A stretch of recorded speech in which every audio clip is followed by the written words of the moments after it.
নির্বাচনী জনসভায় যোগ দিতে আগামীকাল রাজশাহীতে যাচ্ছেন বিএনপি চেয়ারম্যান তারেক রহমান।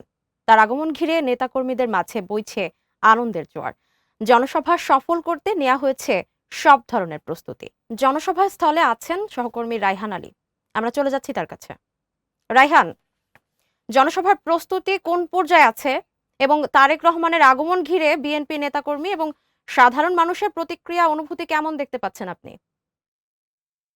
ধন্যবাদ অনু। আপনি জানেন যে দীর্ঘ প্রায় ২২ বছর পরে বিএনপির যে চেয়ারম্যান রয়েছে তারেক রহমান, তিনি কিন্তু রাজশাহীর যে ঐতিহাসিক মাদ্রাসা মাঠ রয়েছে, সেই মাদ্রাসা মাঠে কিন্তু আগামীকাল যারা এই জনগণ রয়েছে রাজশাহী, নাটোর এবং চাঁপাইনবাবগঞ্জের যে সংসদীয় যে আসন রয়েছে, সেই সংসদীয় আসনের যারা প্রার্থী রয়েছে তাদের ধানের শীষের তাদের হাতে তুলে দেবেন এবং তাদের পরিচয় করিয়ে দেবেন এই সমাবেশে। আরেকটি বিষয়ে জানানো হয়েছে যে এই সমাবেশকে ঘিরে কিন্তু মঞ্চ তৈরির কাজ চলছে, এটা ঠিক পিছনে কিন্তু দেখতে পাচ্ছেন। আর নেতাকর্মী যারা রয়েছে রাজশাহীর, সেই নেতাকর্মীদের মাঝে কিন্তু আমরা দেখতে পেয়েছি ব্যাপক উৎসাহ এবং উদ্দীপনা আমরা দেখতে পেয়েছি।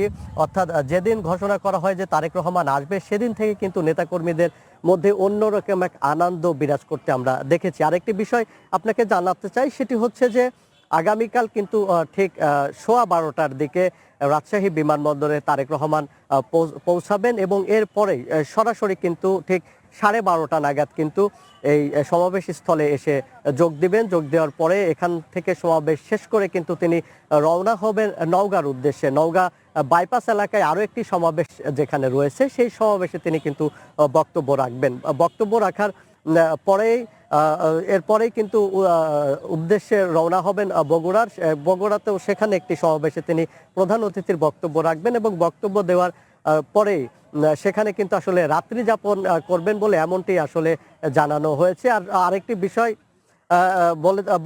বলে রাখতে চাই যে এই সমাবেশকে ঘিরে রাজশাহীর নেতাকর্মীরা কিন্তু অনেক উৎসাহ এবং উদ্দীপনা বিরাজ করছে এবং তাদের যে আশা আকাঙ্ক্ষার ফলন, সেটি কিন্তু প্রতিফলিত হবে বলে মনে করছে। তো এই ছিল আমার কাছে রাজশাহী থেকে সর্বশেষ অনু। রায়হান, আপনাকে ধন্যবাদ।